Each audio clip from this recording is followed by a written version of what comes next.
রহমত, বরকত, মাগফিরাত ও নাজাতের মাস এই রমজান।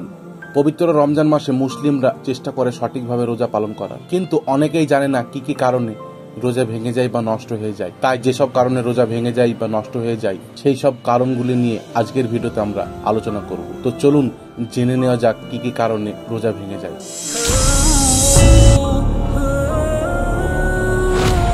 1 নম্বর, ইচ্ছাকৃত বমি করা বা মুখে বমি চলে আসার পর তা পরিমাণে অল্প হলেও ইচ্ছা করে গিলে ফেলা রোজা ভাঙার কারণ। মুসলিম মুন্নাফে আব্দুর রাজ্জাক।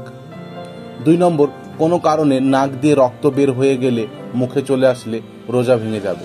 3 নম্বর, মুখে পান বা অন্য কোনো খাবার রেখে ঘুমিয়ে পড়ার পর জেগে ওঠে যদি দেখে যে সকাল হয়ে গেছে আর সেই পান বা খাবারের কিছু অংশ পেটে চলে যায়, তবে তার রোজা হবে না, পরে কাজা করতে হবে। তবে এই কারণে রোজা ভেঙে যাওয়ার কাফারা দিতে হবে না। 4 নম্বর, উজু করার সময় বা যে কোনো কারণে কুল্লি করতে গিয়ে অনাচ্ছাকৃতভাবে পানি গলা দিয়ে পেটে চলে যায়, ওই ব্যক্তি রোজা হবে না, এই রোজা পরে কাজা করতে হবে। আর কুল্লি করার সময় যদি রোজার কথা স্মরণই না থাকে এবং পানি মুখে নিয়ে খেয়ে ফেলে, তবে রোজা ভাঙবে না। 5 নম্বর, নাক ও কানে তেল দেওয়ার দ্বারাই রোজা ভেঙে যাবে, তবে কাফারা ওয়াজিব হবে না। আর 6 নম্বর, যদি কোনো ব্যক্তি কারো ধমকের ভয়ের কারণে কিংবা রোজা রাখার কথা ভুলে গিয়ে কোনো কিছু খেয়ে ফেলার পর রোজা ভেঙে গেছে মনে করে ইচ্ছাকৃতভাবে খাবার খেয়ে ফেলে, তাহলে রোজা নষ্ট হয়ে যায়, পরে এ রোজা কাজা করা জরুরি। 7 নম্বর, পাথরের কোনা, মাটি, ঘাস, কাগজ ইত্যাদি, অর্থাৎ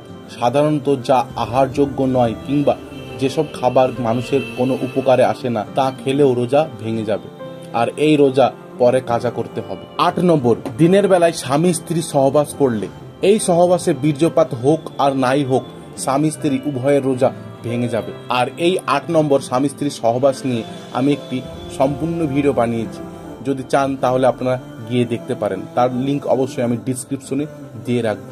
আর এই রোজা অবস্থায় স্বামী স্ত্রী সহবাস 5 পরিমাণ গুণ কবিরা গুনাহ, ফলে তাদের তওবা করতে হবে, রোজা বাতিল হয়ে যাবে। তাদের উভয়কে ওই দিনের অবশিষ্ট অংশ খাবার ও পানীয় গ্রহণ থেকে বিরত থাকতে হবে। আর ওই দিনের রোজা কাজা করতে হবে, কাফারা আদায় করতে হবে।